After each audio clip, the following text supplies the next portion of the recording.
We're cooking everything that's diabetic friendly. Yes, we're highlighting that because we are creating awareness, and we've got Leigh-Anne in the kitchen this morning. Hello, Leigh-Anne, how are you? Hi, I'm great, thanks, Alana.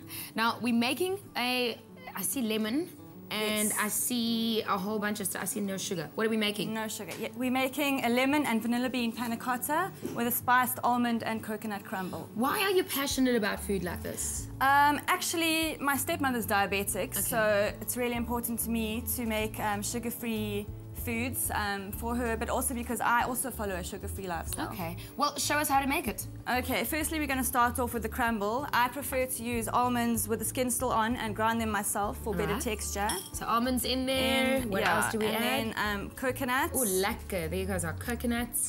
And some melted butter. Lemon zest. I'm going to give this a good stir over here. I don't know what's in it, but we'll get to it shortly. Vanilla extract. Right. Stevia. What's stevia? Stevia is a natural sugar substitute. It's actually 200 times more potent than sugar. Okay, I saw you just used a few drops. So a few drops, yeah. Okay. 6 drops actually equates to 1 teaspoon of sugar. All right, perfect. What else do we add in there? And then just a pinch of salt.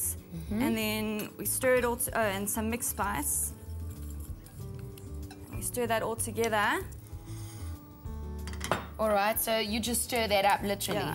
Yeah, and then we put this crumble onto a baking tray, and we put it into a preheated oven at 180 degrees for about 10 minutes. I was going to ask you, how long do you put it in there? Because it's fairly cooked if you look at it. Yeah, for about 10 minutes until the kitchen starts to smell all nice and spicy, and it's all toasted and golden. What happens next? Now we move on to the panna cotta. All right, I've moved it for you so that we can all see it. All right, perfect. So we've got 1 cup of cultured cream in here, and we're going to put in some normal cream. All right. Do I keep stirring?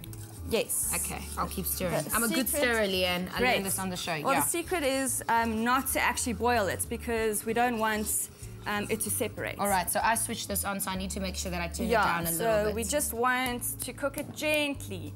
All right, so now we're going to add down a little bit. There we go. We're going to add some lemon zest. Okay. Some vanilla pod with... It smells so good in here. Oh, we're cooking diabetic-friendly meals today, and Leigh-Anne's making a beautiful dessert for us, okay? Stevia in here. There's 30 drops in here with some water. Okay. And we stir that for about 10 minutes until the vanilla and the lemon has infused into the mixture. Now, I would have imagined that with a diabetic-friendly recipe, you wouldn't use cream or... I mean, why do you put cream in it? Actually, ironically enough, the milk is the one with the high lactose content. So that's why they actually recommend using cream, because a general rule of thumb is that the higher the fat content, the lower the lactose. And it's all about carb counting for diabetics. All right, and this one has a particularly low carb count. Yeah, it's actually only 3.9 carbs grams of carbs per panna cotta recipe. If you use this, actually can make 4 to 6. So if it's 4, then it's 3.9, and if it's 6, then it's actually less than that. Okay, well, I want to make that. How do we get to the rest of the recipe? Okay, so now we squeeze out this gelatine in here. Ah, gelatine goes into it. That's why it's all stiff on the other side. Okay, cool, perfect. So gelatine, and what are we going to do with that?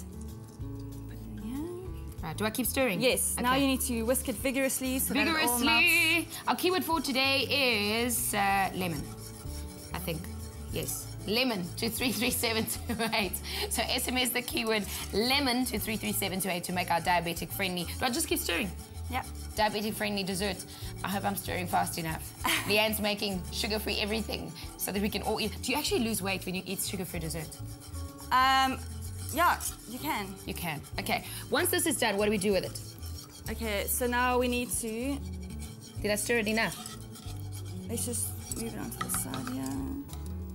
I love how Leigh-Anne takes over and she keeps stirring. It's like, no, it's not good enough. Just wanted to double check. We're going to run out of time, so let's assume that you've already poured it in and you've already sifted it through. What happens next? Okay, and then we pour it into these molds. Okay, so it goes into a mold. So I see you've done one already. And then we put it into the fridge for about 4 hours to cool, and then it looks like this. Ah, okay, so it goes into a little mold and for 4 hours. For 4 hours into the fridge. I can feel it's really cool. How do I get it out? Okay, so you take a knife. And you just go around the edge. Okay, so you go around the edge of the mold. And it will be nice and sweet because she's put a whole bunch of stuff in it. Lemon to 33728. Is that hot water? Yeah. Okay, so put it in hot water, swivel it around, and then do you turn it upside down? Turn it upside down. Okay, you turn it upside down, and then you have a beautiful dessert. What did you put on the side? On the side is the coconut crumble. Okay.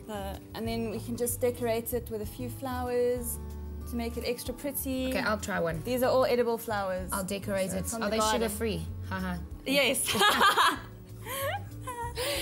Lemon to 33728 to recreate this beautiful recipe. What did you call it? A panna cotta? Yes. A lemon panna cotta.